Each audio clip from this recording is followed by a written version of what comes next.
Diusir selingkuhan suami. Aku buat perusahaannya bangkrut dalam semenit. Ternyata aku adalah. Sebelum lanjut ke cerita selanjutnya, yuk subscribe dan like. Absen dulu di kolom komen ya ah. Malam itu, udara Jakarta terasa lebih berat dari biasanya.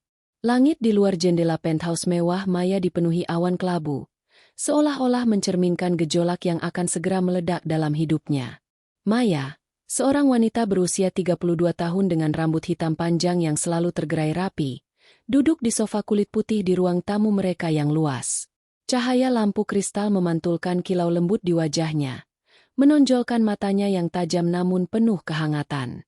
Di tangannya, segelas anggur merah berputar pelan, tapi pikirannya jauh dari ketenangan yang biasanya ia temukan dalam ritual malamnya ini.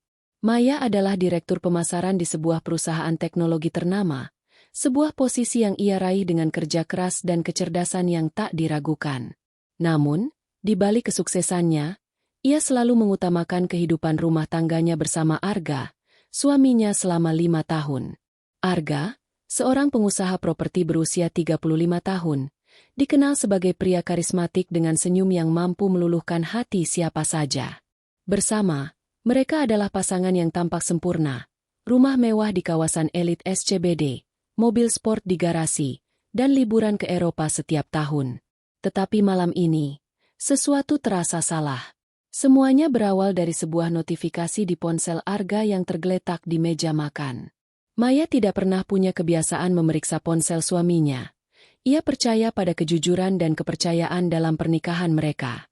Namun, saat layar ponsel itu menyala dan menampilkan nama Livia dengan pesan singkat. "Kapan kamu ceritain ke dia? Aku nggak sabar lagi." Sesuatu di dalam hati Maya berdesir. Rasa ingin tahu, bercampur dengan firasat buruk, mendorongnya untuk mengambil ponsel itu. Dengan jari yang sedikit gemetar, Maya membuka pesan itu. Matanya melebar saat membaca rentetan percakapan antara Arga dan Livia, sekretaris pribadi Arga yang baru bekerja selama 6 bulan terakhir. Kata-kata mesra, janji-janji manis, dan rencana untuk mengakhiri pernikahan mereka membuat dada Maya terasa sesak. Ada foto-foto yang dikirim Livia, pose genit dengan pakaian minim, diikuti dengan balasan Arga yang penuh pujian. Maya merasa dunia di sekitarnya runtuh. 5 tahun pernikahan, pengorbanan, dan cinta yang ia curahkan seolah-olah tak berarti apa-apa. Pintu depan terbuka, dan langkah berat Arga menggema di ruang tamu. Maya buru-buru mengembalikan ponsel ke tempatnya, berusaha menenangkan napasnya yang terengah. Arga masuk dengan setelan jas Armani yang sedikit kusut. Rambutnya yang biasanya rapi tampak agak berantakan. Ia tersenyum, tapi senyum itu tidak mencapai matanya. "Masih begadang, Mei?" tanyanya sambil melonggarkan dasi. Suaranya terdengar santai namun ada nada tegang yang tak bisa disembunyikan. Maya menatapnya, mencoba mencari jejak pria yang dulu ia cintai. "Arga, kita perlu bicara," katanya dengan nada datar, meski hatinya berdegup kencang. Arga menghela napas, seolah sudah menduga arah pembicaraan ini. Ia duduk di sofa di seberang Maya, menatapnya dengan ekspresi yang sulit dibaca. "Apa lagi, Maya? Aku capek. Hari ini meeting panjang." "Jangan bohongi aku, Arga," kata Maya. Suaranya mulai bergetar. "Aku tahu tentang kamu dan Livia." Wajah Arga membeku sejenak. Lalu ia tertawa kecil, suara yang terdengar pahit. "Jadi, kamu main mata-mata sekarang? Memeriksa ponselku?" "Itu tidak penting," bentak Maya, berdiri dari sofa. "Yang penting adalah kamu mengkhianati aku. Berapa lama ini berlangsung, Arga? Berapa lama kamu mempermainkan pernikahan kita?" Arga menunduk, menghindari tatapan Maya. "Maya, dengar, aku tidak bermaksud menyakitimu. Tapi aku dan Livia, kami saling mencintai. Aku ingin bersamanya." Kata-kata itu terasa seperti pisau yang menikam jantungan Maya. Ia ingin menjerit, memaki, tapi tubuhnya terasa lemas. "Jadi, apa? Aku harus pergi begitu saja? Setelah semua yang kita lalui?" Arga mengangkat wajahnya, matanya kini dingin. "Aku sudah memutuskan, Maya, aku ingin bercerai. Livia akan pindah ke sini besok. Aku sarankan kamu cari tempat lain malam ini juga. Maya terpaku, tak percaya dengan apa yang baru saja ia dengar. Kamu mengusirku dari rumah yang kita bangun bersama? Ini rumahku, Maya, kata Arga dengan nada tajam. Aku yang membayarnya. Aku yang membangun semua ini. Kamu hanya menikmati hasilnya. Ucapan itu seperti tamparan di wajah Maya. Ia ingin membalas, ingin mengatakan bahwa ia juga berkontribusi, bahwa karirnya, waktunya, dan cintanya sama berharganya. Tapi kata-kata itu tersekat di tenggorokannya. Rasa sakit hati bercampur dengan kemarahan yang mulai membara di dadanya. Baik, kata Maya akhirnya. Suaranya dingin seperti es. Aku akan pergi. Tapi ingat ini, Arga. Kamu akan menyesal. Arga hanya mengangkat bahu, seolah tak peduli. Jangan buat ini lebih sulit dari yang seharusnya, Maya.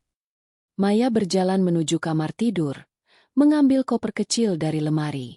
Ia memasukkan beberapa pakaian, laptop, dan dokumen penting, berusaha menahan air mata yang mengancam tumpah.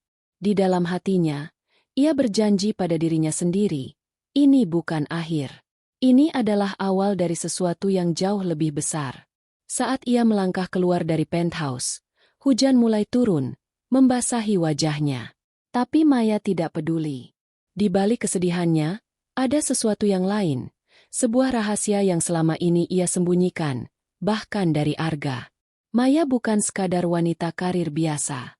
Ia adalah pewaris tunggal keluarga Adiwijaya, salah satu konglomerasi tersembunyi terbesar di Asia, yang mengendalikan jaringan bisnis global dari balik bayang-bayang.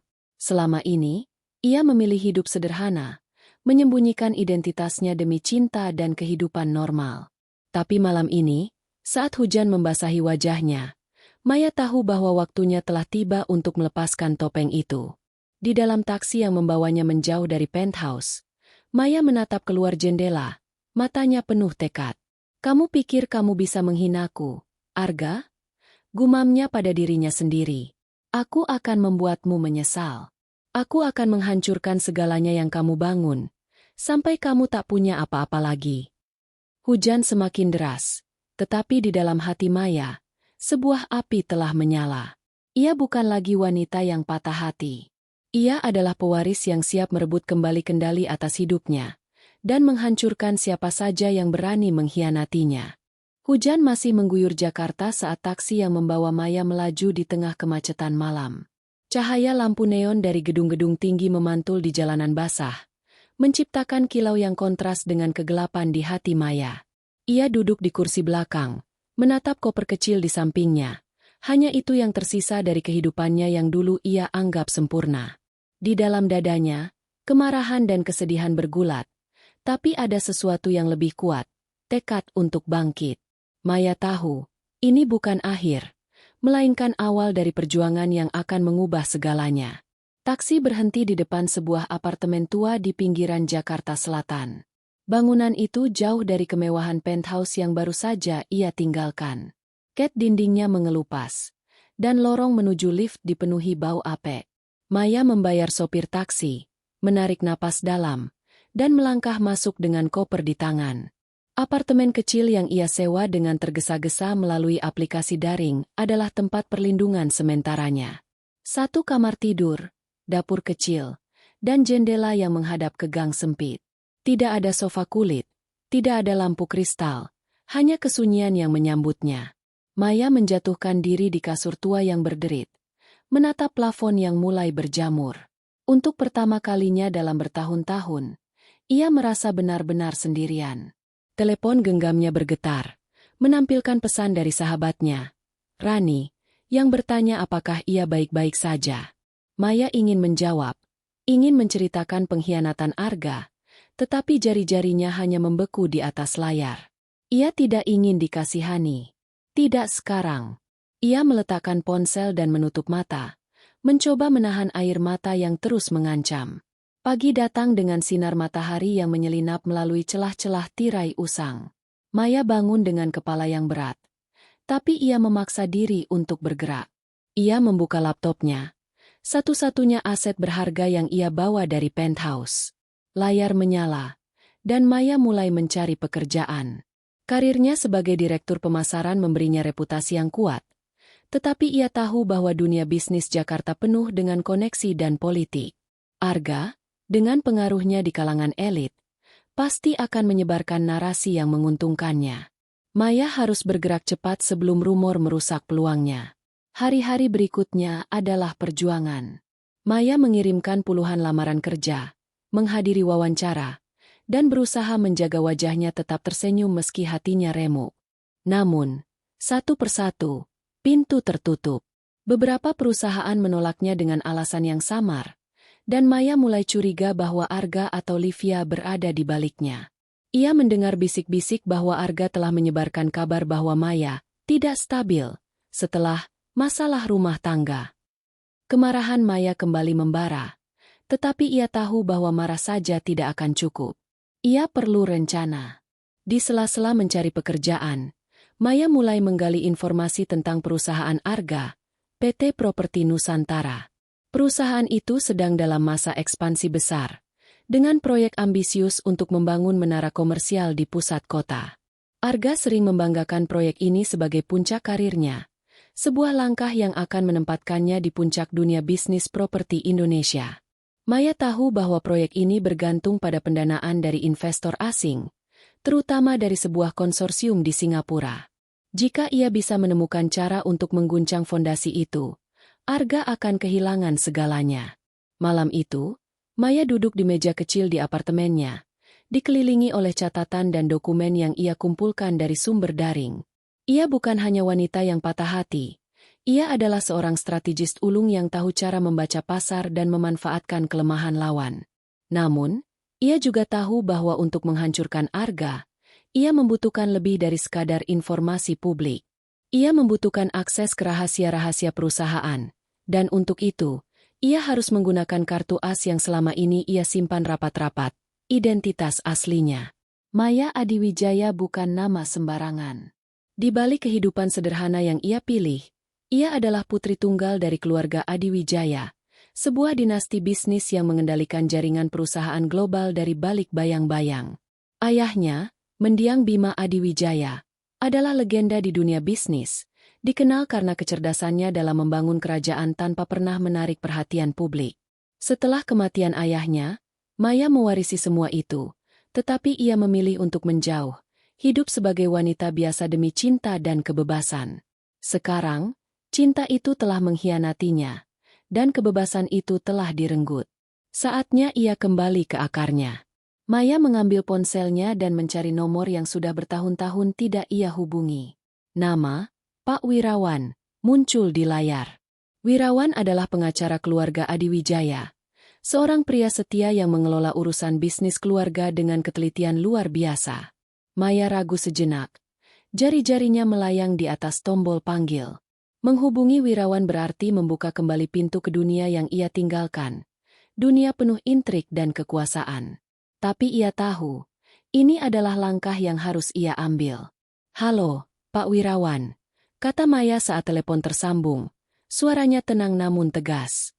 "Ini Maya. Saya perlu bantuan." Di ujung telepon, suara Wirawan yang hangat namun penuh otoritas menjawab. "Nona Maya, sudah lama sekali. Apa yang bisa saya lakukan untuk Anda?" Maya menarik napas dalam. "Saya ingin kembali. Dan saya ingin menghancurkan seseorang." Ada jeda sejenak sebelum Wirawan tertawa pelan. "Saya sudah menunggu panggilan ini. Katakan apa yang Anda butuhkan, Nona." Malam itu, Maya dan Wirawan berbicara panjang. Wirawan menjelaskan bahwa aset keluarga Adiwijaya masih utuh, bahkan berkembang di bawah pengelolaannya. Ada dana, koneksi, dan sumber daya yang bisa Maya gunakan kapan saja. Namun, Wirawan juga mengingatkan bahwa dunia yang akan ia masuki kembali penuh risiko. Maya mendengarkan dengan saksama, tetapi tekadnya tak goyah. Arga dan Livia telah mengambil segalanya darinya. Rumah, harga diri, dan kepercayaan pada cinta. Sekarang, ia akan mengambil segalanya dari mereka. Sebelum menutup telepon, Wirawan berkata, "Nona, jika Anda serius, saya sarankan Anda bertemu dengan Reza. Dia bisa membantu Anda mendapatkan informasi yang tidak bisa diakses secara legal." "Reza?" tanya Maya. Alisnya berkerut. "Peretas etis terbaik yang pernah bekerja untuk keluarga kita," jawab Wirawan. "Dia bisa membongkar rahasia apapun, termasuk milik suami Anda." Maya tersenyum tipis untuk pertama kalinya malam itu. "Atur pertemuan. Saya ingin mulai secepat mungkin." Saat ia menutup telepon, Maya merasa beban di dadanya sedikit berkurang. Apartemen kecil ini, dengan segala kekurangannya, bukan lagi tempat untuk meratapi nasib.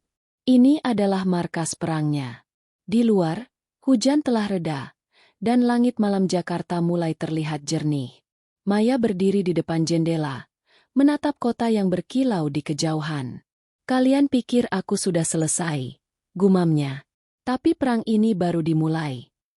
Pagi di Jakarta selalu riuh, tapi di dalam apartemen kecil Maya, suasana terasa hening, hanya terdengar suara ketikan jari-jarinya di laptop. Cahaya matahari pagi menyelinap melalui celah-celah tirai, menerangi wajahnya yang penuh tekad. Setelah percakapan dengan Wirawan malam sebelumnya, Maya tahu bahwa langkah berikutnya adalah kunci untuk membuka kembali pintu ke masa lalunya, dan kekuatan yang selama ini ia sembunyikan. Ia bukan lagi hanya Maya, wanita yang diusir dari rumahnya sendiri. Ia adalah Maya Adiwijaya, pewaris kerajaan bisnis yang telah menguasai dunia dari balik bayang-bayang selama beberapa dekade. Maya menyesap kopi hitam yang sudah mulai dingin. Matanya terpaku pada layar laptop yang menampilkan profil PT Properti Nusantara, perusahaan Arga. Data publik menunjukkan bahwa perusahaan itu sedang berada di puncak kejayaannya, dengan proyek menara komersial yang disebut-sebut akan mengubah wajah Jakarta. Namun, di balik kilauan itu, Maya tahu ada celah. Setiap perusahaan besar punya rahasia, dan ia bertekad untuk menemukannya. Tapi untuk itu, ia harus mengaktifkan jaringan yang selama ini ia abaikan, warisan keluarga Adiwijaya. Sejak kecil, Maya dibesarkan dengan pemahaman bahwa nama Adiwijaya bukan sekadar nama keluarga, melainkan simbol kekuasaan yang tak pernah diumbar. Ayahnya, Bima Adiwijaya, adalah seorang visioner yang membangun kerajaan bisnis di berbagai sektor, dari energi, teknologi, hingga properti, tanpa pernah menarik perhatian media. Bima percaya bahwa kekuatan sejati terletak pada anonimitas, dan ia mendidik Maya untuk hidup sederhana meski memiliki akses ke kekayaan tak terbatas. Ketika Bima meninggal 7 tahun lalu, Maya mewarisi segalanya. Saham, rekening rahasia di Swiss, dan jaringan koneksi global yang mencakup politisi, pengusaha, hingga tokoh bayangan di dunia intelijen bisnis. Namun, Maya memilih untuk menjauh. Ia ingin membuktikan bahwa ia bisa sukses tanpa bayang-bayang keluarganya. Ia pindah ke Jakarta, mengambil pekerjaan biasa, dan bertemu Arga. Cinta mereka terasa nyata, dan Maya rela menyembunyikan identitasnya demi kehidupan yang ia pikir akan abadi. Sekarang, dengan pengkhianatan Arga yang masih membakar hatinya, Maya menyadari bahwa keputusannya untuk hidup sederhana adalah kesalahan. Kekuatan yang ia tolak selama ini adalah senjata yang akan ia gunakan untuk menghancurkan musuh-musuhnya. Ponsel Maya bergetar, menampilkan pesan dari Wirawan. "Reza akan bertemu Anda di kafe di Kemang, pukul 14. Bawa laptop Anda." Maya mengangguk pada dirinya sendiri, merasakan adrenalin mulai mengalir. Reza, peretas etis yang disebutkan Wirawan, adalah kunci untuk membongkar rahasia Arga. Maya menghabiskan pagi itu untuk menyiapkan diri, memilih pakaian sederhana namun elegan, blazer hitam, kemeja putih, dan celana panjang yang membuatnya terlihat profesional namun tidak mencolok. Ia tahu bahwa untuk saat ini, ia harus tetap low profile. Kafe di Kemang yang dipilih Wirawan adalah tempat yang ramai namun penuh privasi, dengan bilik-bilik kecil yang cocok untuk percakapan rahasia. Maya tiba tepat waktu, memesan latte, dan duduk di sudut ruangan, mengamati setiap orang yang masuk. Tak lama kemudian, seorang pria berusia sekitar 30 tahun dengan hoodie abu-abu dan kacamata berbingkai tipis mendekati mejanya. Ia membawa tas ransel lusuh, Tapi matanya tajam, seolah bisa melihat menembus orang-orang di sekitarnya. Maya Adiwijaya? Tanyanya dengan suara rendah, hampir seperti bisikan. Maya mengangguk, menatapnya dengan hati-hati. Reza, saya kira. Pria itu tersenyum kecil, duduk di depannya, dan membuka laptopnya. Wirawan bilang Anda punya misi besar. Saya suka tantangan, tapi saya perlu tahu apa yang saya hadapi. Maya mencondongkan tubuh ke depan. Suaranya pelan namun penuh otoritas. Saya ingin menghancurkan PT Properti Nusantara. Milik suami saya, mantan suami saya. Saya butuh semua rahasia kotor mereka. Keuangan, kontrak, apa saja yang bisa menjatuhkan mereka. Reza mengangkat alis, tapi ekspresinya tetap tenang. Perusahaan properti besar, ya? Itu tidak mudah. Mereka pasti punya sistem keamanan yang ketat. Tapi, ia mengetik sesuatu di laptopnya, lalu memutar layar ke arah Maya. Saya sudah melakukan sedikit pekerjaan rumah. PT Properti Nusantara punya beberapa transaksi yang mencurigakan dengan perusahaan cangkang di Panama. Kalau kita bisa membuktikan itu, kita punya bahan bakar untuk skandal besar. Maya tersenyum, merasa sedikit lega. Bagus. Tapi saya ingin lebih dari sekadar skandal. Saya ingin mereka bangkrut. Reza. Dalam hitungan menit. Reza tertawa pelan. Tapi ada kekaguman di matanya. Anda benar-benar Putri Bima Adiwijaya. Baik. Saya dalam. Tapi saya perlu akses ke server mereka. Dan itu berarti kita harus masuk ke dalam. Secara fisik atau digital. Anda punya rencana? Maya mengangguk. Saya akan masuk sebagai konsultan bisnis. Saya tahu cara kerja Arga, dan saya tahu kelemahannya. Tapi saya butuh kamu untuk membongkar data yang tidak bisa saya akses dari luar. Reza mengangguk, mencatat sesuatu di laptopnya. Saya akan mulai dengan memetakan sistem mereka. Beri saya waktu 2 hari untuk menemukan celah. Setelah itu, kita bisa bicara langkah berikutnya. Pertemuan itu berlangsung singkat. Tapi Maya merasa seperti telah menyalakan percikan pertama dari rencananya. Ketika ia kembali ke apartemennya, ia merasa lebih hidup dari sebelumnya. Rahasia identitasnya, yang selama ini ia sembunyikan, kini menjadi senjata terkuatnya. Ia bukan lagi wanita yang dikhianati. Ia adalah pewaris yang siap mengambil alih kendali. Malam itu, Maya membuka sebuah kotak kecil yang ia simpan di bawah kasur. Satu-satunya benda dari masa lalunya yang ia bawa. Di dalamnya ada sebuah liontin emas dengan inisial A, yang diberikan ayahnya sebelum meninggal. Kekuatanmu ada di dalam dirimu, Maya, kata Bima saat itu. Tapi jangan pernah lupa, kamu adalah Adiwijaya. Dunia akan tunduk jika kamu memilih untuk berdiri. Maya memegang liontin itu erat-erat, merasakan beratnya di tangannya.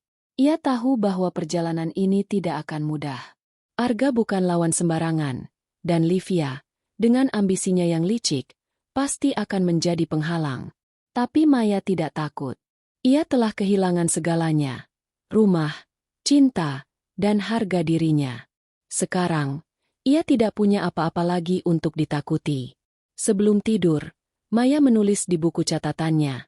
Langkah 1, kumpulkan sekutu. Langkah 2, temukan kelemahan Arga. Langkah 3, hancurkan dia. Ia menutup buku itu, mematikan lampu, dan menatap kegelapan dengan senyum tipis. Di luar, Jakarta terus berdenyut, tidak menyadari bahwa seorang wanita di apartemen kecil sedang merencanakan perang yang akan mengguncang dunia bisnis.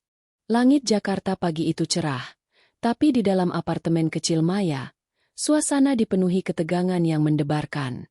Meja makan sederhana di sudut ruangan kini berubah menjadi pusat komando, ditutupi kertas-kertas berisi catatan, diagram, dan cetakan laporan keuangan PT Properti Nusantara yang berhasil Maya kumpulkan dari sumber daring. Cahaya matahari pagi menyelinap melalui jendela, menerangi wajah Maya yang penuh fokus. Kopi hitam di cangkirnya sudah dingin, tapi ia terlalu tenggelam dalam rencananya untuk peduli. Setelah pertemuan dengan Reza kemarin, Maya tahu bahwa waktunya terbatas. Ia harus bergerak cepat sebelum Arga atau Livia mencium jejaknya. Maya membuka laptopnya, memeriksa email dari Wirawan yang berisi laporan awal tentang struktur bisnis PT Properti Nusantara. Perusahaan itu sedang berada di puncak ambisinya, dengan proyek menara komersial bernama Nusantara Tower sebagai andalan. Proyek ini, yang bernilai miliaran dolar, bergantung pada pendanaan dari konsorsium Singapura yang dipimpin oleh seorang pengusaha bernama Victor Tan. Wirawan mencatat bahwa Victor dikenal sebagai investor yang berhati-hati, selalu mencari kepastian sebelum menanamkan modal. Jika Maya bisa menabur keraguan di benak Victor, fondasi proyek Arga akan goyah. Namun, Maya tahu bahwa untuk menghancurkan perusahaan sebesar itu dalam waktu singkat, ia membutuhkan lebih dari sekadar keraguan.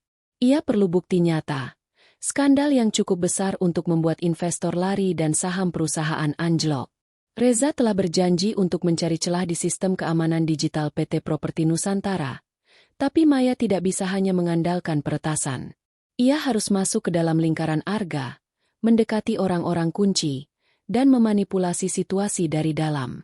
Untuk itu, ia membutuhkan rencana yang sempurna.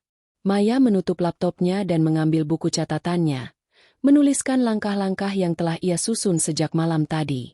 Menyamar sebagai konsultan bisnis, Maya akan menggunakan nama samaran, Mira Santoso, dan memanfaatkan reputasinya sebagai direktur pemasaran untuk mendapatkan kontrak konsultasi dengan PT Properti Nusantara. Ini akan memberinya akses ke data internal dan rapat-rapat penting. Menggali rahasia kotor. Bersama Reza, Maya akan mencari bukti tentang praktik bisnis ilegal Arga, seperti manipulasi keuangan atau penyuapan, yang bisa digunakan untuk memicu skandal. Menabur keraguan. Maya akan mendekati investor, terutama Victor Tan, dan secara halus menyingkap kelemahan perusahaan tanpa mengungkap identitasnya. Menghancurkan dalam semenit. Dengan bukti yang dikumpulkan, Maya akan mengatur kebocoran informasi ke media tepat sebelum rapat kunci dengan investor, memastikan efek domino yang akan meruntuhkan perusahaan Arga. Rencana ini berisiko, tetapi Maya tidak punya pilihan lain. Ia tahu bahwa Arga bukan orang bodoh. Ia licik dan punya koneksi kuat di dunia bisnis. Livia, dengan ambisinya yang tak kenal ampun, juga akan menjadi ancaman. Maya harus bergerak dengan hati-hati, seperti pemain catur yang mengatur setiap langkah untuk menjebak lawan. Tepat pukul 10 pagi, ponsel Maya berdering. Nama, Wirawan, muncul di layar. Maya mengangkat telepon. Suaranya tenang namun penuh antisipasi. "Pagi, Pak. Ada kabar?" "Nona Maya," jawab Wirawan dengan nada yang selalu profesional. "Saya sudah mengatur identitas baru untuk Anda. Mira Santoso, konsultan bisnis independen dengan portofolio yang mengesankan. Saya juga telah menghubungi seorang kenalan di PT Properti Nusantara. Mereka sedang mencari konsultan untuk membantu strategi pemasaran Nusantara Tower. Anda punya peluang masuk, tapi Anda harus meyakinkan mereka dalam wawancara." Maya tersenyum tipis. "Saya tahu caranya, Pak. Kirimkan detailnya." "Sudah ada di email Anda," kata Wirawan. "Oh, dan satu lagi, Reza menemukan sesuatu. Dia bilang ada transaksi mencurigakan yang melibatkan perusahaan cangkang di Panama. Dia masih menggali, tapi ini bisa jadi bom yang Anda cari." "Bagus," kata Maya. Jantungnya berdetak lebih kencang. "Suruh Reza terus bekerja. Saya akan menangani bagian wawancara." Setelah menutup telepon, Maya membuka email dari Wirawan. Identitas Mira Santoso telah disiapkan dengan sempurna. CV yang mengesankan, rekomendasi dari perusahaan fiktif yang seolah-olah nyata, dan bahkan profil LinkedIn yang sudah diatur. Wirawan, dengan pengalamannya selama puluhan tahun mengelola urusan keluarga Adiwijaya, memang tidak pernah setengah-setengah. Maya merasa percaya diri, tapi ada sedikit rasa takut yang menggelitik. Ini bukan hanya soal bisnis, ini pribadi. Satu kesalahan kecil, dan Arga atau Livia bisa mencium jejaknya. Hari itu, Maya menghabiskan waktu untuk mempersiapkan diri. Ia mempelajari setiap detail tentang PT Properti Nusantara, dari laporan keuangan hingga struktur organisasi. Ia juga menghubungi seorang penata rias yang dulu pernah bekerja untuk keluarga Adiwijaya, meminta perubahan penampilan yang halus namun efektif. Rambutnya dipotong sedikit lebih pendek dan diwarnai coklat tua, dan ia memilih kacamata berbingkai tipis untuk menambah kesan profesional. Ketika ia bercermin, ia hampir tidak mengenali dirinya sendiri. Mira Santoso, gumamnya, mencoba nama barunya. Saatnya bekerja. 2 hari kemudian, Maya melangkah masuk ke gedung megah PT Properti Nusantara di kawasan SCBD. Jantungnya berdetak kencang, tapi wajahnya tenang seperti permukaan danau. Ia mengenakan setelan blazer abu-abu yang elegan, membawa tas kerja kulit, dan berjalan dengan percaya diri menuju resepsionis. Saya Mira Santoso, ada janji dengan Pak Haryanto untuk wawancara konsultan, katanya dengan senyum profesional. Resepsionis, seorang wanita muda dengan seragam rapi, mengangguk dan mengantarnya ke ruang tunggu. Maya duduk, mengamati sekelilingnya.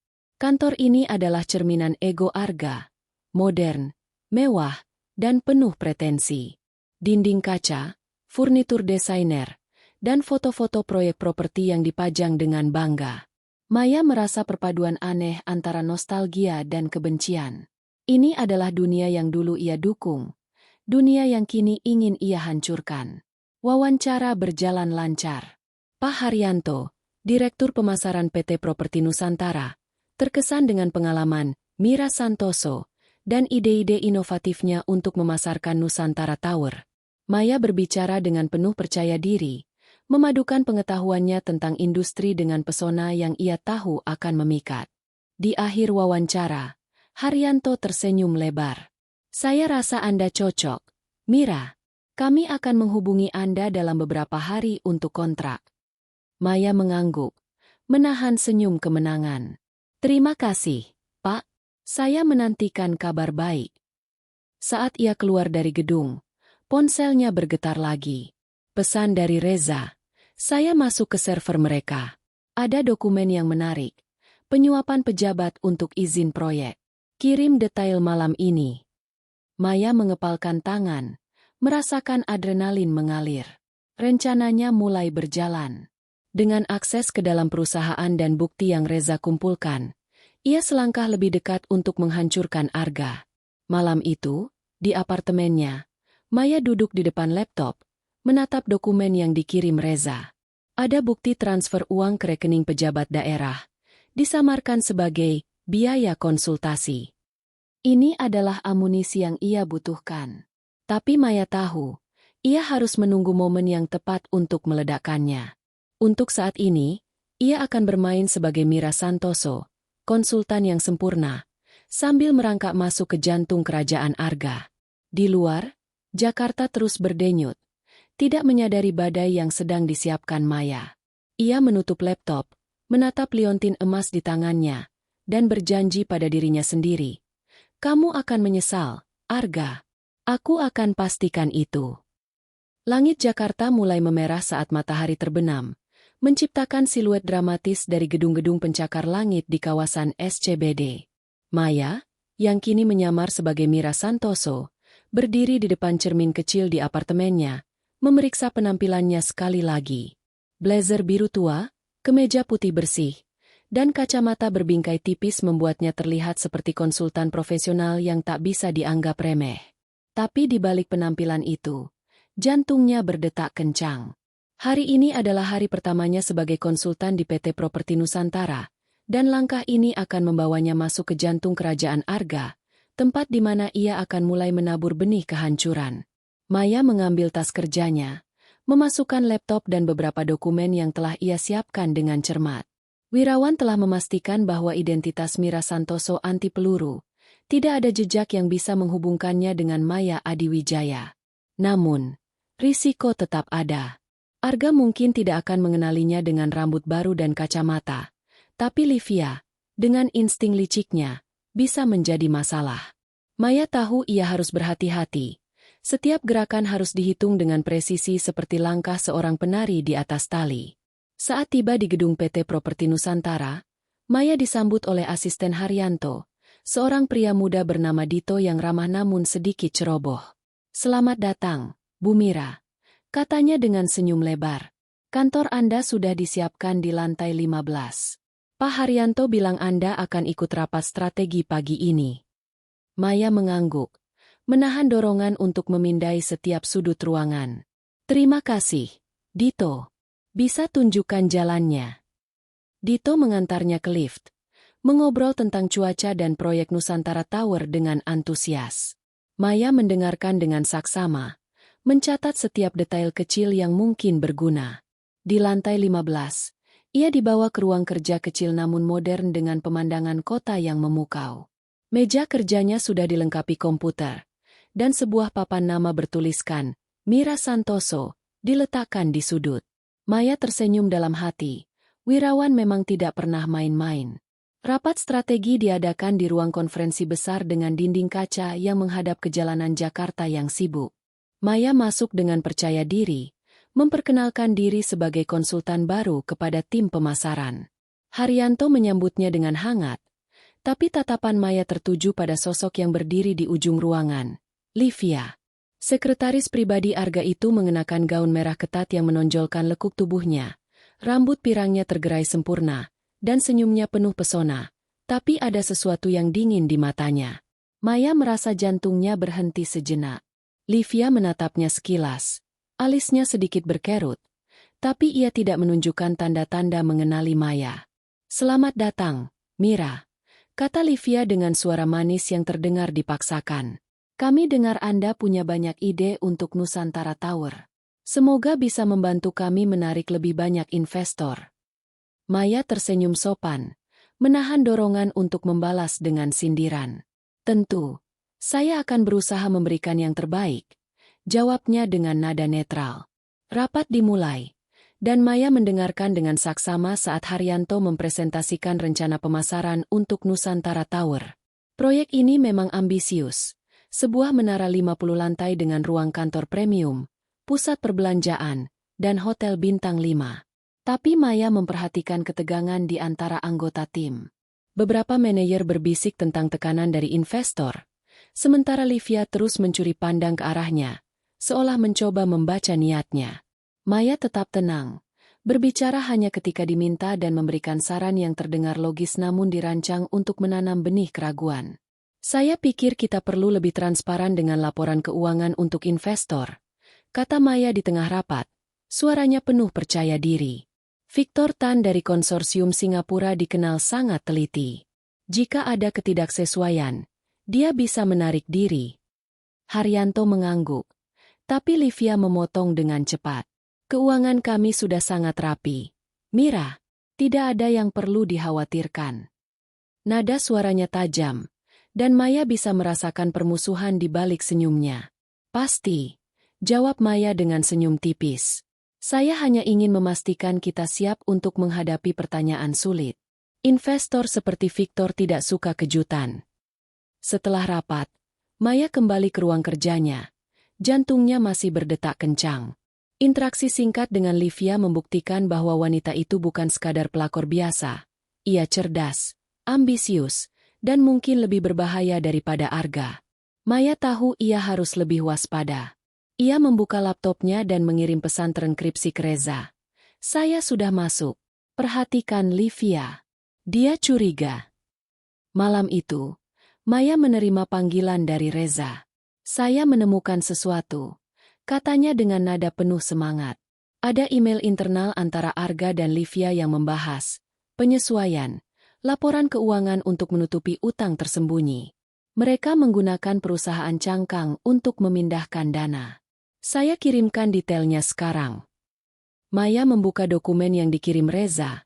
Matanya menyipit saat membaca. Ada bukti bahwa Arga telah memalsukan laporan keuangan untuk membuat PT Properti Nusantara tampak lebih sehat secara finansial. Dana dari investor digunakan untuk menutupi kerugian proyek sebelumnya. Dan Livia terlibat langsung dalam menyusun skema ini. Maya tersenyum. Ini adalah amunisi yang ia butuhkan. Namun, Maya tahu bahwa hanya memiliki bukti tidak cukup. Ia harus menemukan cara untuk mendekati Victor Tan tanpa menarik perhatian.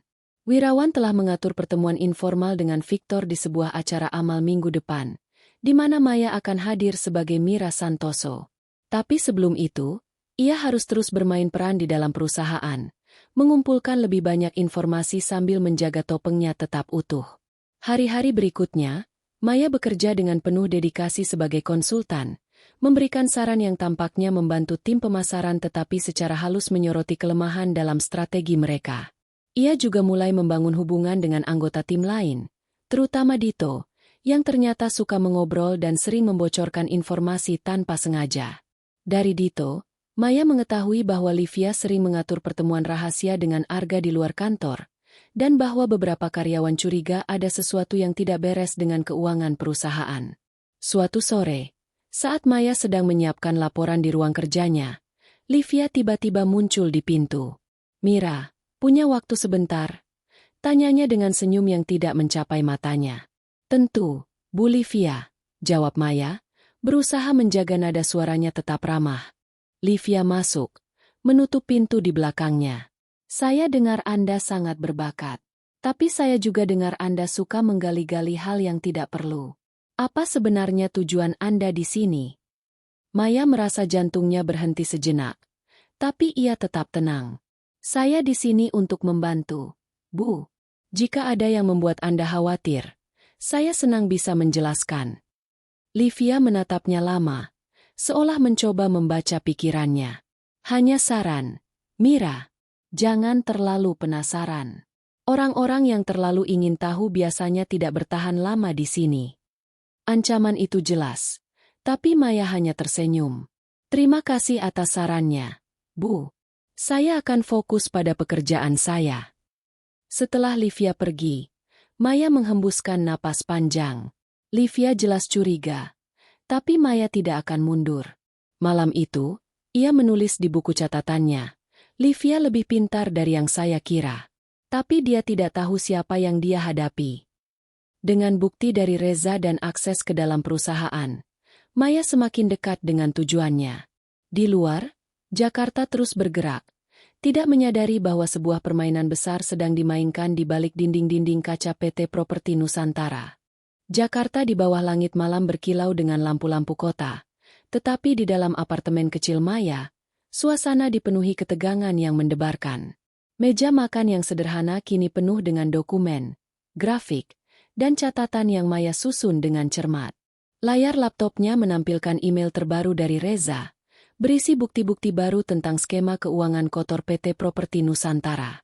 Maya menyesap kopi dingin, matanya menyipit saat membaca detail transaksi tersembunyi yang melibatkan perusahaan cangkang di Panama. Ini adalah amunisi yang ia tunggu-tunggu, dan malam ini, ia akan melancarkan serangan pertamanya. Maya tahu bahwa untuk menghancurkan Arga, ia harus memukul di mana itu paling sakit, reputasi dan kepercayaan investor. PT Properti Nusantara bergantung pada kepercayaan konsorsium Singapura yang dipimpin Victor Tan, dan Maya berencana untuk mengguncang fondasi itu. Bukti dari Reza menunjukkan bahwa Arga telah memalsukan laporan keuangan untuk menyembunyikan utang besar dari proyek sebelumnya, menggunakan dana investor untuk menutupi kerugian. Lebih parah lagi, ada indikasi penyuapan kepada pejabat daerah untuk mempercepat izin pembangunan Nusantara Tower. Jika informasi ini sampai ke media, skandal akan meledak, dan saham perusahaan akan anjlok. Namun, Maya tidak ingin sekadar membuat skandal kecil. Ia ingin serangannya terasa seperti gempa bumi, mengguncang PT Properti Nusantara hingga ke intinya. Untuk itu, ia harus memastikan bahwa kebocoran informasi ini terjadi pada saat yang tepat, dengan dampak maksimal. Maya membuka buku catatannya, menuliskan langkah-langkah berikutnya. Bocorkan bukti ke media terpercaya. Pastikan Victor Tan melihatnya sebelum rapat investor besar minggu depan. Jaga identitas Mira tetap aman. Pagi itu, Maya berangkat ke kantor PT Properti Nusantara dengan hati-hati menjaga ekspresi netralnya. Sebagai Mira Santoso, ia telah membuktikan dirinya sebagai konsultan yang kompeten, memberikan saran-saran yang tampaknya membantu tim pemasaran. Tapi di balik senyum profesionalnya, ia mengamati setiap gerakan di sekitarnya. Livia, dengan tatapan curiganya, tetap menjadi ancaman. Maya memperhatikan bahwa Livia sering menghabiskan waktu di kantor Arga, mengatur dokumen dan berbicara dengan nada rendah yang penuh rahasia. Maya tahu bahwa Livia bukan sekadar sekretaris. Ia adalah otak di balik banyak keputusan Arga, dan itu membuatnya semakin berbahaya. Di sela-sela pekerjaannya, Maya menghubungi kontak lama dari dunia jurnalistik, seorang reporter investigasi bernama Dian yang bekerja untuk sebuah media daring terkemuka, Beritanet. Dian dikenal karena keberaniannya mengungkap skandal korporasi, dan Maya tahu bahwa ia adalah orang yang tepat untuk menangani bukti dari Reza. Dalam pesan terenkripsi, Maya masih menyamar sebagai sumber anonim, mengirimkan sebagian dokumen yang Reza temukan, termasuk bukti transfer uang ke perusahaan cangkang dan email internal antara Arga dan Livia. "Periksa ini," tulis Maya. "Ada skandal besar di PT Properti Nusantara. Jangan sebutkan sumber Anda." Dian membalas dalam hitungan jam. "Ini besar. Saya butuh waktu untuk memverifikasi, tapi jika ini benar, kami akan terbitkan dalam 2 hari. Ada lagi yang bisa kamu berikan?" Maya tersenyum, mengetik balasan singkat. "Tunggu kabar berikutnya." Ia tahu bahwa kebocoran ini harus diatur dengan hati-hati agar tidak menarik perhatian ke dirinya. Untuk itu, ia meminta Reza untuk menutupi jejak digitalnya, memastikan bahwa tidak ada yang bisa melacak email itu kembali ke Mira Santoso atau Maya Adiwijaya. 2 hari kemudian, pagi yang cerah di Jakarta berubah menjadi mimpi buruk bagi PT Properti Nusantara. Beritanet menerbitkan artikel berjudul, "Skandal Keuangan di Balik Nusantara Tower, Bukti Penyuapan dan Manipulasi Laporan." Artikel itu menyebar seperti api di media sosial, dan dalam hitungan jam, saham perusahaan mulai goyah. Maya, yang sedang berada di ruang kerjanya, mendengar bisik-bisik panik di antara karyawan. Telepon di kantor berdering tanpa henti, dan wajah Haryanto tampak pucat saat ia berlari menuju ruang rapat. Maya berpura-pura sibuk dengan laporan, tapi di dalam hati, ia merasa kepuasan yang dingin. Ini adalah serangan pertamanya, dan efeknya sudah terasa. Namun, ia tahu bahwa Arga tidak akan tinggal diam. Pria itu licik, dan ia pasti sedang mencari tahu siapa dalang di balik kebocoran ini. Maya harus tetap waspada, terutama terhadap Livia, yang kini berjalan mondar-mandir di koridor dengan wajah penuh kemarahan. Sore itu, Maya dipanggil ke ruang rapat oleh Haryanto. Ketika ia masuk, ia melihat Arga duduk di ujung meja. Wajahnya tegang dan matanya merah karena kurang tidur. Ini adalah pertama kalinya Maya bertemu Arga secara langsung sejak pengusiran itu, dan jantungnya berdetak kencang. Tapi ia menjaga ekspresi Mira Santoso tetap tenang, bahkan sedikit tersenyum saat memperkenalkan diri. "Pak Arga, ini Mira Santoso, konsultan baru kami," kata Haryanto, mencoba meredakan ketegangan di ruangan. Arga menatap Maya sekilas, matanya penuh kecurigaan, tapi tidak ada tanda-tanda pengenalan. "Senang bertemu, Mira," katanya dengan nada datar. "Kami sedang dalam situasi sulit. Saya harap Anda bisa membantu kami menenangkan investor." "Saya akan berusaha, Pak," jawab Maya. Suaranya penuh percaya diri.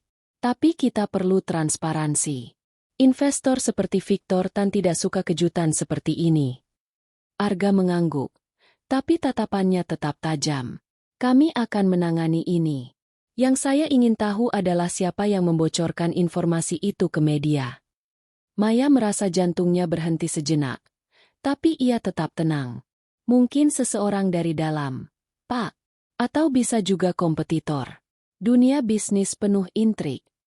Arga tidak menjawab, hanya menatapnya lama sebelum beralih ke Haryanto.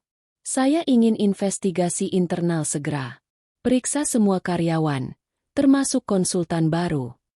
Maya keluar dari rapat dengan perasaan campur aduk, kepuasan karena serangannya berhasil, tapi juga kewaspadaan karena Arga mulai mencium sesuatu. Malam itu, ia menerima pesan dari Reza. Mereka meningkatkan keamanan server. "Saya masih bisa masuk, tapi kita harus lebih hati-hati. Ada lagi yang kamu butuh?" Maya mengetik balasan. "Temukan komunikasi antara Arga dan Victor Tan. Saya ingin tahu apa yang mereka rencanakan untuk menyelamatkan proyek ini." Ia tahu bahwa serangan pertamanya telah mengguncang perusahaan, tapi untuk benar-benar menghancurkan Arga, Ia harus menyerang pada saat yang paling kritis, dan itu berarti menunggu momen rapat investor besar.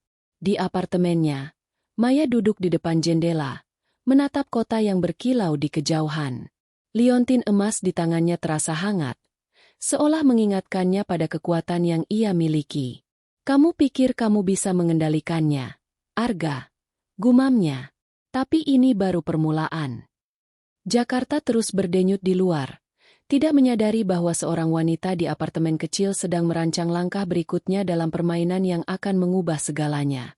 Maya menutup laptopnya, mematikan lampu, dan bersiap untuk hari-hari yang lebih berat. Serangan pertamanya berhasil, tapi perang ini masih jauh dari selesai. Jakarta pagi itu diselimuti kabut tipis, menciptakan suasana seolah kota ini menyimpan rahasia yang sama seperti Maya. Di apartemen kecilnya, Maya berdiri di depan cermin, memeriksa penampilan Mira Santoso untuk hari yang krusial. Blazer hitam yang ramping, kemeja sutra krem, dan kacamata berbingkai tipis memberikan kesan profesional yang tak tergoyahkan, tetapi di dalam dadanya, jantungnya berdetak dengan campuran adrenalin dan kewaspadaan. Skandal yang ia picu melalui Beritanet telah mengguncang PT Properti Nusantara, tetapi Maya tahu bahwa Livia, dengan insting liciknya, mulai mencium sesuatu. Hari ini, ia harus lebih berhati-hati dari sebelumnya. Di kantor, suasana di PT Properti Nusantara terasa seperti badai yang menunggu untuk meletus. Karyawan berbisik di koridor, telepon berdering tanpa henti, dan wajah-wajah manajer penuh ketegangan. Artikel Beritanet tentang penyuapan dan manipulasi keuangan telah memicu gelombang panik, dan saham perusahaan terus merosot. Maya, sebagai Mira Santoso, berjalan dengan tenang menuju ruang kerjanya, menyapa rekan-rekan dengan senyum sopan sambil mencatat setiap detail di sekitarnya. Ia tahu bahwa Arga sedang berusaha keras untuk menyelamatkan reputasinya, dan Livia adalah kunci dalam rencana darurat mereka. Pagi itu, Maya menerima email dari Haryanto, memintanya untuk menghadiri rapat darurat dengan tim pemasaran dan beberapa eksekutif senior. Rapat ini, menurut Dito yang suka mengobrol, adalah upaya terakhir untuk meyakinkan Victor Tan dan konsorsium Singapura agar tetap berinvestasi di Nusantara Tower. Maya tersenyum dalam hati. Ini adalah kesempatan sempurna untuk menabur lebih banyak keraguan tanpa menarik perhatian ke dirinya. Di ruang konferensi, Maya duduk di sudut meja panjang, berusaha tampak seperti konsultan yang fokus pada tugasnya. Arga memimpin rapat. Wajahnya keras seperti batu, tapi matanya penuh kegelisahan. Livia berdiri di sampingnya, memegang tablet dan berbicara dengan nada penuh percaya diri saat mempresentasikan strategi untuk mengembalikan kepercayaan investor. Maya memperhatikan setiap gerakan Livia, cara ia melirik Arga dengan penuh kendali, cara ia tersenyum pada manajer lain untuk menutupi ketegangan. Livia bukan sekadar pelakor. Ia adalah manipulator ulung yang tahu cara memainkan permainan ini. "Saya sarankan kita menyiapkan laporan keuangan yang direvisi untuk Victor Tan," kata Maya di tengah rapat. Suaranya tenang namun tegas. "Transparansi adalah kunci. Jika kita bisa menunjukkan bahwa masalah di artikel itu hanya kesalahpahaman, kita mungkin bisa menenangkan mereka." Arga menatapnya sekilas. Alisnya berkerut. "Kami sudah menangani itu. Mira, fokus Anda seharusnya pada strategi pemasaran, bukan keuangan." Maya mengangguk, berpura-pura menerima koreksi itu. Tapi ia tahu bahwa sarannya telah membuat Livia menatapnya dengan curiga. Setelah rapat, saat karyawan lain meninggalkan ruangan, Livia mendekati Maya, senyumnya dingin seperti es. "Mira, boleh bicara sebentar?" tanyanya dengan nada yang terdengar manis tapi penuh ancaman. "Tentu, Bu Livia," jawab Maya, menjaga ekspresinya tetap netral. Mereka berjalan ke sudut ruangan yang sepi, jauh dari telinga karyawan lain. Livia menutup pintu ruang kecil di belakang mereka, lalu menatap Maya dengan mata yang tajam. "Kamu orang baru, tapi sepertinya tahu terlalu banyak tentang perusahaan ini," katanya, suaranya rendah dan penuh kecurigaan. "Siapa sebenarnya kamu, Mira? Dan kenapa kamu begitu tertarik pada laporan keuangan kami?" Maya merasa jantungnya berdegup kencang, tapi ia telah mempersiapkan diri untuk momen ini. "Saya hanya konsultan yang ingin membantu, Bu. Jawabnya dengan senyum tipis. Laporan keuangan adalah bagian dari strategi pemasaran. Jika investor ragu, proyek ini bisa gagal, dan itu bukan tujuan saya. Livia menatapnya lama, seolah mencoba membaca jiwa Maya. Jangan main-main dengan saya, Mira. Saya tahu orang seperti kamu, terlalu pintar untuk kebaikan mereka sendiri. Jika kamu coba-coba mengacaukannya, kamu akan menyesal. Maya menahan dorongan untuk membalas dengan sindiran.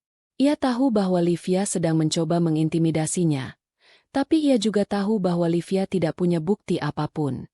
Saya mengerti, Bu, kata Maya dengan nada yang sengaja dibuat rendah hati. Saya hanya ingin membantu perusahaan ini berhasil. Livia tidak menjawab, hanya memberikan senyum kecil yang penuh makna sebelum berbalik dan meninggalkan ruangan. Maya menghembuskan napas panjang, merasa keringat dingin di punggungnya. Konfrontasi itu adalah peringatan. Livia lebih berbahaya dari yang ia duga, dan Maya harus bergerak lebih cepat sebelum wanita itu menggali identitas aslinya. Malam itu, Maya kembali ke apartemennya dan langsung menghubungi Reza. Livia curiga, katanya melalui telepon terenkripsi. Kita perlu mempercepat rencana. Apa yang kamu temukan tentang komunikasi Arga dengan Victor Tan? Reza, dengan nada penuh semangat, menjawab. Saya dapat email terbaru. Arga panik. Dia meminta Victor untuk rapat darurat besok malam di hotel. Mereka akan coba meyakinkan konsorsium bahwa skandal itu hanya fitnah. Tapi ada sesuatu yang menarik. Livia menyarankan untuk menawarkan sesuatu kepada Victor. Bisa jadi suap. Maya tersenyum, merasa adrenalin kembali mengalir. Bagus. Kirimkan email itu ke Dian di Beritanet. Pastikan dia merilisnya tepat sebelum rapat besok malam. Dan Reza, pastikan jejak kita bersih. Sudah jadi spesialisasi saya, jawab Reza dengan tawa kecil. Maya menutup telepon dan duduk di depan jendela, menatap kota yang berkilau di kejauhan. Konfrontasi dengan Livia tadi membuatnya menyadari bahwa permainan ini semakin berbahaya. Livia bukan hanya ancaman karena hubungannya dengan Arga, ia adalah lawan yang cerdas, dan Maya harus selangkah lebih maju. Untuk itu, ia memutuskan untuk menghadiri acara amal yang diatur Wirawan, di mana ia akan bertemu Victor Tan secara langsung sebagai Mira Santoso. Jika ia bisa menanam benih keraguan di benak Victor sebelum rapat darurat, skandal berikutnya akan menjadi pukulan yang lebih telak. Keesokan harinya, Maya bersiap untuk acara amal di sebuah ballroom hotel mewah di Jakarta Pusat. Ia mengenakan gaun hitam sederhana namun elegan, dengan rambut ditata rapi dan liontin emas keluarga Adiwijaya tersembunyi di bawah gaunnya. Di acara itu, ia bertemu Victor Tan, seorang pria parubaya dengan aura tenang namun penuh otoritas. Maya memperkenalkan diri sebagai konsultan PT Properti Nusantara, berbicara dengan penuh percaya diri tentang pasar properti sambil secara halus menyinggung tantangan yang dihadapi perusahaan. Pak Victor, saya yakin Anda sudah mendengar berita terbaru, kata Maya dengan nada hati-hati. Saya sarankan untuk memeriksa laporan keuangan dengan teliti sebelum membuat keputusan besar. Victor mengangguk, matanya menyipit. Saya selalu teliti, Nona Mira, tapi saran Anda menarik. Saya akan ingat itu. Malam itu, tepat sebelum rapat darurat Arga dengan Victor, Beritanet merilis artikel kedua. Bukti baru, PT Properti Nusantara tawarkan suap untuk pertahankan investor. Artikel itu, berdasarkan email yang Reza temukan, menyebabkan kegaduhan baru. Maya, yang memantau berita dari ponselnya, tersenyum puas. Langkah ini telah memperlebar retakan di antara Arga dan Livia, yang kini mulai saling menyalahkan atas kebocoran informasi. Di apartemennya, Maya menatap liontin emas di tangannya, merasakan kekuatan yang mengalir dari warisan keluarganya. Satu langkah lagi, gumamnya. Kalian akan jatuh, dan aku akan memastikan itu menyakitkan. Jakarta malam itu terasa seperti panggung drama yang menunggu klimaks. Lampu-lampu kota berkilau di kejauhan, mencerminkan ambisi dan intrik yang mengalir di bawah permukaannya. Di apartemen kecilnya, Maya duduk di depan laptop, layar menyala dengan artikel terbaru dari Beritanet yang berjudul, Bukti Baru, PT Properti Nusantara tawarkan suap untuk pertahankan investor. Skandal kedua ini, yang dipicu oleh email yang Reza temukan, telah mengguncang dunia bisnis Jakarta. Media sosial diramaikan dengan komentar pedas, dan saham PT Properti Nusantara anjlok lebih jauh, mendekati titik terendah dalam sejarah perusahaan. Maya menyesap kopi dingin, senyum tipis terukir di wajahnya. Ini adalah momen yang ia tunggu, puncak kehancuran Arga. Namun, Maya tahu bahwa permainan ini belum selesai. Skandal itu telah melemahkan PT Properti Nusantara, tetapi Arga dan Livia masih berusaha mati-matian untuk menyelamatkan perusahaan. Rapat darurat dengan Victor Tan dan konsorsium Singapura malam ini adalah kesempatan terakhir mereka untuk mempertahankan pendanaan.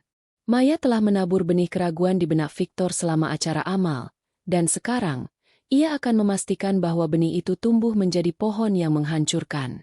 Dengan bantuan Reza dan Wirawan, Maya merencanakan serangan terakhir yang akan membuat perusahaan Arga bangkrut dalam hitungan menit. Pagi itu, Maya tiba di kantor PT Properti Nusantara dengan hati-hati menjaga topeng Mira Santoso. Suasana di kantor seperti kuburan. Karyawan berjalan dengan wajah tegang, berbisik tentang kemungkinan pemecatan massal. Haryanto, yang biasanya ramah, kini tampak pucat dan sibuk menjawab telepon dari investor yang panik. Maya duduk di ruang kerjanya, berpura-pura mengerjakan laporan pemasaran, tetapi pikirannya fokus pada rencana malam ini. Reza telah mengirimkan bukti terbaru, dokumen yang menunjukkan bahwa Arga telah memindahkan dana investor ke rekening pribadi di luar negeri untuk keamanan. Ini adalah pelanggaran serius yang akan membuat Victor Tan menarik diri sepenuhnya. Maya menghubungi Dian dari Beritanet melalui saluran terenkripsi. Saya punya bukti terakhir, tulisnya. Rilis ini tepat pukul 20 malam ini, saat rapat dengan konsorsium dimulai. Pastikan menyebutkan rekening pribadi Arga di Caimans. Dian membalas dengan cepat. Ini akan jadi ledakan besar. Sumberku tetap aman, kan? Maya menjawab. Selalu. Sementara itu, di kantor, Maya memperhatikan bahwa Livia semakin agresif. Wanita itu berjalan mondar-mandir di koridor, berbicara dengan nada tinggi di telepon, dan sesekali melirik ke arah ruang kerja Maya. Dalam satu momen yang menegangkan, Livia masuk tanpa mengetuk, matanya penuh kemarahan. Mira, kamu tahu apa yang terjadi dengan berita-berita ini? Tanyanya, suaranya tajam seperti pisau. Sepertinya ada orang dalam yang membocorkan informasi. Maya menatapnya dengan tenang, menahan dorongan untuk tersenyum. Saya juga terkejut, Bu Livia. Mungkin ada yang tidak senang dengan manajemen. Dunia bisnis penuh intrik, bukan? Livia mendekat, mencondongkan tubuh ke meja Maya. Jangan coba-coba bermain denganku. Mira, aku tahu ada sesuatu yang tidak beres denganmu. Maya menjaga ekspresinya tetap netral. Saya hanya konsultan, Bu. Tujuan saya membantu perusahaan ini, bukan sebaliknya. Livia menatapnya lama, seolah mencoba menembus topengnya, lalu berbalik dan keluar tanpa sepatah kata pun. Maya menghembuskan napas, merasa keringat dingin di dahinya. Livia semakin dekat untuk mencium jejaknya, tapi Maya tidak akan membiarkan itu menghentikannya. Malam ini, semuanya akan berakhir. Pukul 19.30, Maya berada di sebuah kafe kecil di luar SCBD, memantau situasi dari ponselnya. Reza mengirim pesan. Semua siap, dokumen sudah di tangan Dian. Saya juga menyiapkan cadangan jika server mereka coba menutup kebocoran. Maya membalas. Bagus, pastikan tidak ada jejak. Ia lalu menghubungi Wirawan, yang telah mengatur agar seorang perwakilan dari keluarga Adiwijaya menghadiri rapat investor secara diam-diam sebagai pengamat. Pastikan Victor melihat artikel itu tepat waktu, kata Maya. Pukul 20, seperti yang direncanakan, Beritanet merilis artikel terbaru. Skandal Nusantara Tower, dana investor dialihkan ke rekening pribadi CEO. Artikel itu menyebutkan detail rekening Arga di Kepulauan Kaiman, lengkap dengan nomor transaksi yang Reza temukan.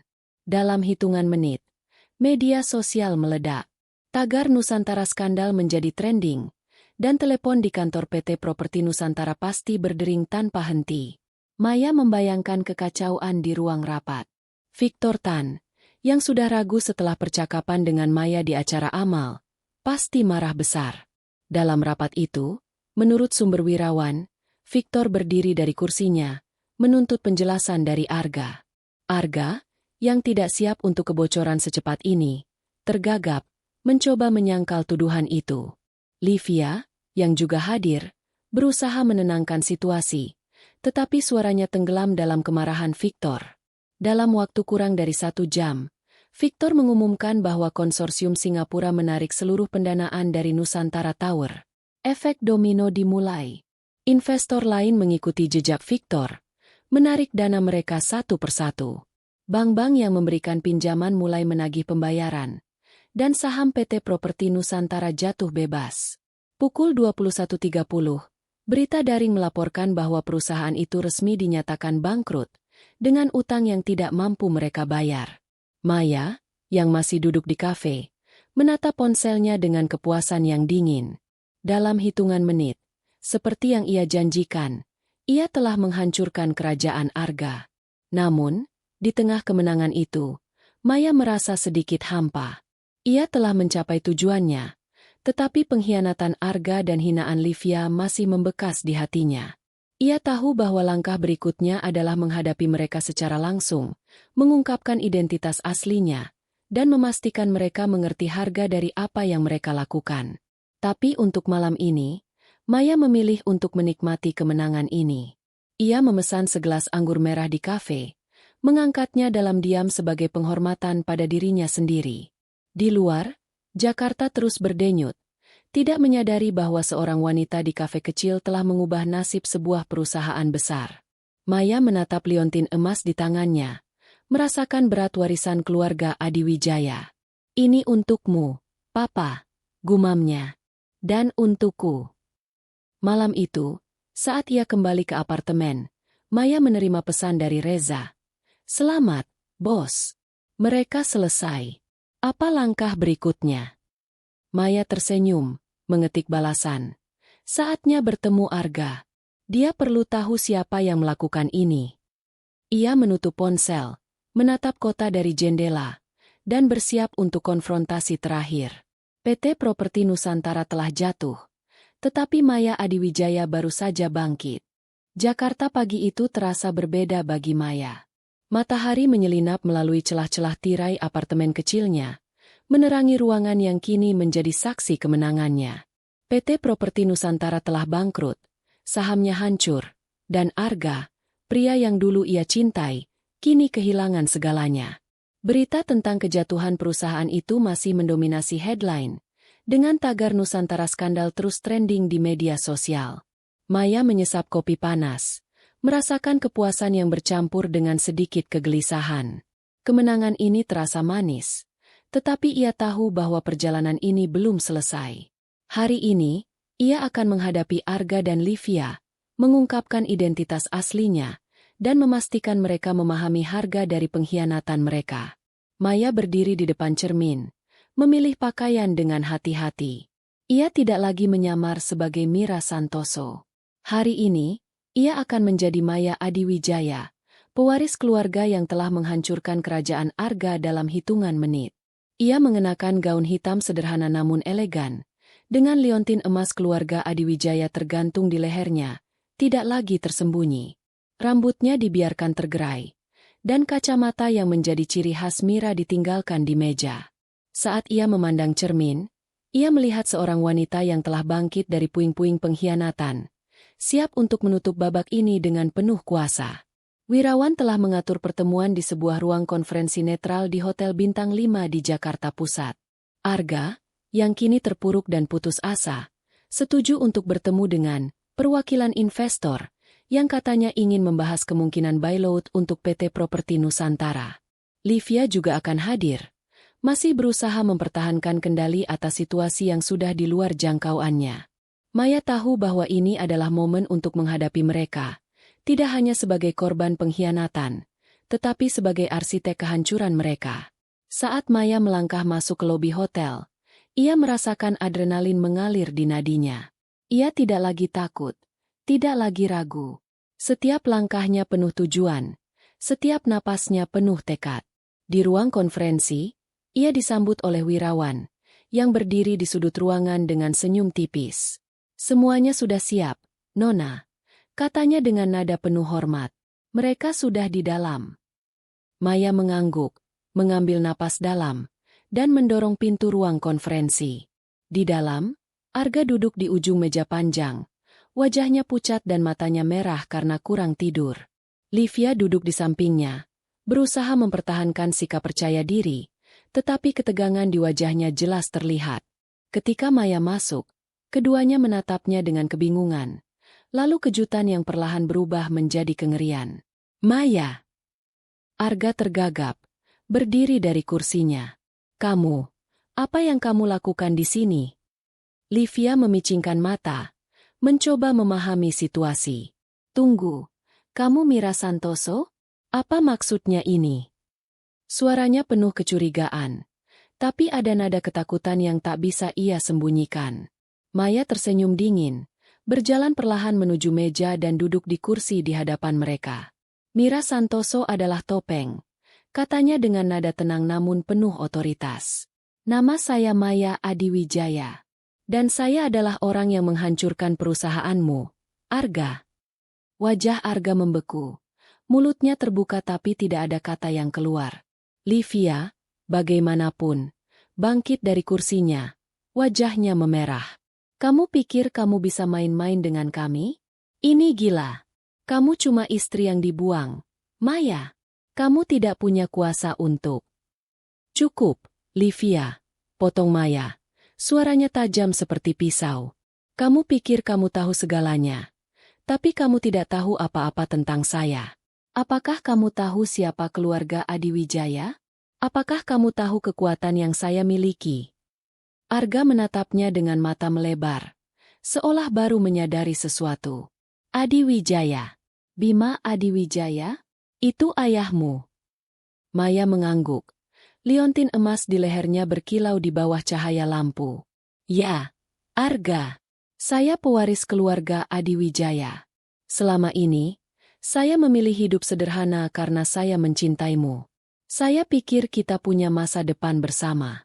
Tapi kamu memilih mengkhianati saya, mengusir saya, dan memilih dia. Ia melirik Livia dengan tatapan penuh kebencian. Dan sekarang, kamu kehilangan segalanya. Livia tertawa pahit, mencoba mempertahankan keberaniannya. Kamu pikir ini selesai? Kami bisa bangkit kembali. Kami punya koneksi. Kami. Koneksi. Maya memotong. Suaranya penuh ejekan. Investor kalian sudah pergi. Ban menagih utang yang tidak bisa kalian bayar. Media akan terus menggali sampai tidak ada yang tersisa dari reputasimu. Dan semua ini karena kamu mengira saya lemah. Arga menggelengkan kepala. Wajahnya penuh keputusasaan. Maya, aku tidak tahu. Jika aku tahu siapa kamu sebenarnya, aku tidak akan. Jangan. Selamanya, suaranya dingin. Jangan coba minta maaf sekarang. Kamu membuat pilihanmu. Arga, kamu memilih Livia. Kamu memilih menghina saya, mengusir saya dari rumah yang kita bangun bersama. Dan sekarang, kamu menuai akibatnya. Livia mencoba menyerang lagi. Suaranya melengking. Kamu pikir kamu menang? Kamu cuma wanita pahit yang tidak bisa move on. Kami akan cari cara untuk. Maya berdiri, menghentikan Livia dengan tatapan yang membuat wanita itu terdiam. Kalian sudah selesai, Livia. Dan jika kamu coba melawanku lagi, aku akan pastikan kamu tidak hanya kehilangan karir, tapi juga kebebasanmu. Aku punya bukti penyuapan yang melibatkanmu. Satu panggilan, dan kamu akan berurusan dengan hukum. Ruangan menjadi hening. Arga menundukkan kepala, tubuhnya gemetar. Livia, untuk pertama kalinya, tanpa kehilangan kata-kata, wajahnya pucat. Maya melangkah menuju pintu, tetapi sebelum keluar, ia berbalik sekali lagi. Ingat ini, Arga. Kamu bisa mengambil rumahku, cintaku, tapi kamu tidak bisa mengambil harga diriku. Sekarang, aku yang menentukan aturan. Saat ia meninggalkan ruangan, Maya merasa beban di dadanya menguap. Wirawan menunggunya di luar, mengangguk dengan bangga. Anda melakukannya dengan sempurna, Nona, katanya. Maya tersenyum tipis. Ini belum selesai, Pak. Tapi untuk sekarang, aku merasa cukup. Malam itu, di apartemennya, Maya duduk di depan jendela, menatap kota yang berkilau. Liontin emas di tangannya terasa hangat, seolah membawa semangat ayahnya. Ia telah menghancurkan Arga dan Livia, tetapi ia tahu bahwa kemenangan ini bukan hanya tentang balas dendam. Ini tentang merebut kembali kekuatannya, tentang menjadi Maya Adiwijaya yang sejati.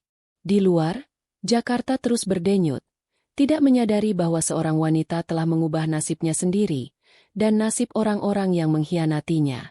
Jakarta menyambut pagi dengan hiruk-pikuk yang khas. Suara klakson dan gemuruh kota bercampur dengan sinar matahari yang menerobos kabut tipis.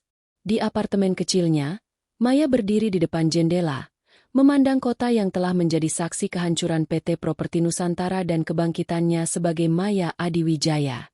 Liontin emas di lehernya berkilau lembut, seolah mengingatkannya pada perjalanan panjang yang telah ia lalui, dari pengkhianatan yang menghancurkan hati hingga kemenangan yang memulihkan harga dirinya. Pagi ini, ia merasa ringan, seperti beban masa lalu telah terlepas, digantikan oleh visi baru untuk masa depan. Setelah konfrontasi dramatis dengan Arga dan Livia kemarin, Maya tahu bahwa babak itu telah ditutup. Berita tentang kebangkrutan PT Properti Nusantara masih mendominasi media, dengan spekulasi liar tentang apa yang akan terjadi pada Arga dan Livia. Ada desas-desus bahwa Arga mencoba melarikan diri ke luar negeri, sementara Livia dilaporkan sibuk mencari pengacara untuk menghadapi kemungkinan tuntutan hukum atas penyuapan. Maya tidak peduli lagi. Mereka bukan lagi bagian dari hidupnya. Fokusnya kini adalah membangun sesuatu yang baru, sesuatu yang mencerminkan nilai-nilai yang ia pegang teguh. Maya duduk di meja makan yang dulu menjadi markas perangnya, kini bersih dari kertas-kertas dan dokumen skandal. Di depannya, sebuah buku catatan baru terbuka, dengan halaman pertama bertuliskan, Adiwijaya Empowerment Group. Ini adalah visinya, sebuah perusahaan yang tidak hanya berfokus pada keuntungan, tetapi juga pada pemberdayaan perempuan dan bisnis etis. Maya ingin menciptakan ruang bagi wanita seperti dirinya, yang pernah terpuruk, dikhianati, atau diremehkan, untuk bangkit dan mengambil kendali atas nasib mereka sendiri. Ia tahu bahwa warisan keluarga Adiwijaya memberinya kekuatan untuk mewujudkan mimpi ini, dan ia tidak akan menyia-nyiakannya. Pagi itu, Maya mengadakan pertemuan virtual dengan wirawan dan tim kecil yang telah ia kumpulkan, termasuk Reza, yang ternyata tidak hanya ahli dalam peretasan tetapi juga punya bakat dalam strategi teknologi. Saya ingin Adiwijaya Empowerment Group menjadi pelopor dalam bisnis yang transparan dan inklusif, kata Maya, suaranya penuh semangat. Kita akan mendanai startup yang dipimpin perempuan, menyediakan pelatihan kewirausahaan, dan memastikan setiap langkah kita bebas dari korupsi.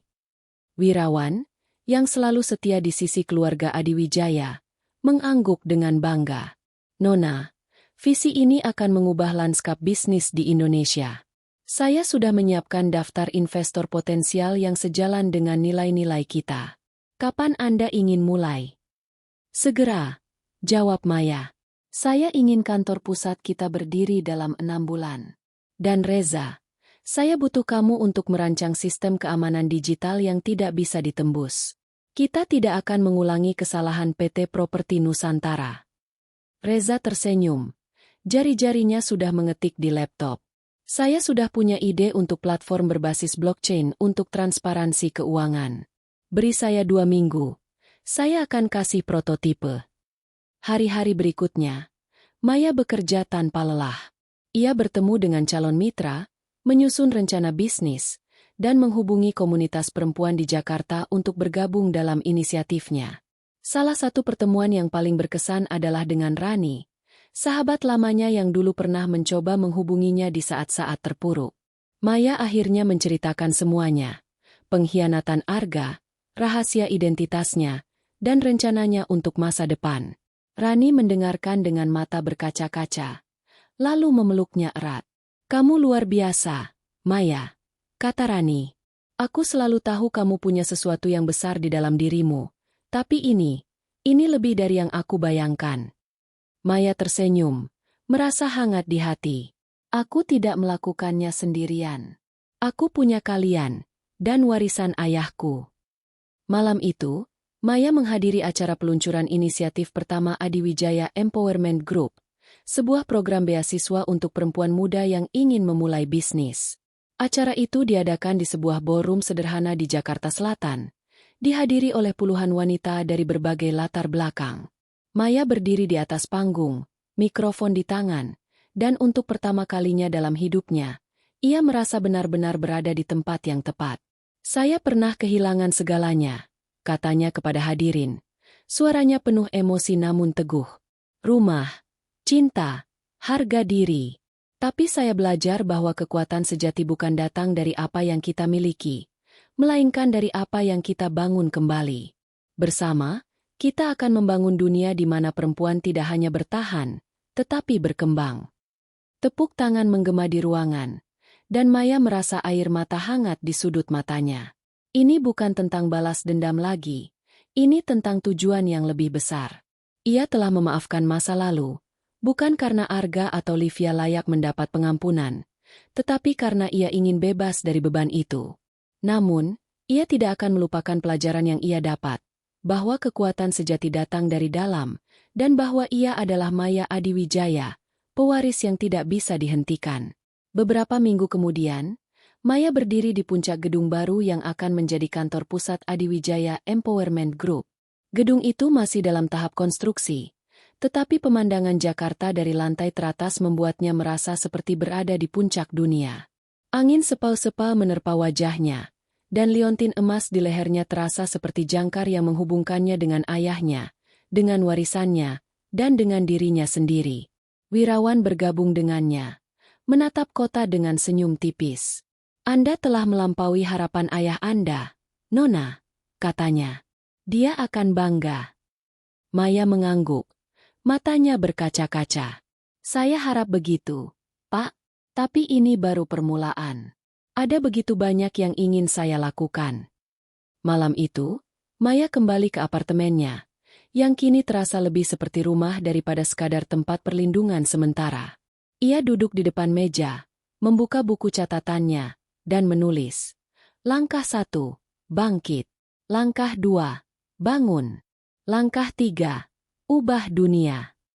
Ia menutup buku itu, mematikan lampu, dan menatap kota yang berkilau di kejauhan. Jakarta, dengan segala kekacauan dan keindahannya, adalah panggungnya sekarang. Dan Maya Adiwijaya siap untuk menulis babak baru dalam hidupnya. Babak yang penuh harapan, kekuatan, dan kemungkinan tak terbatas.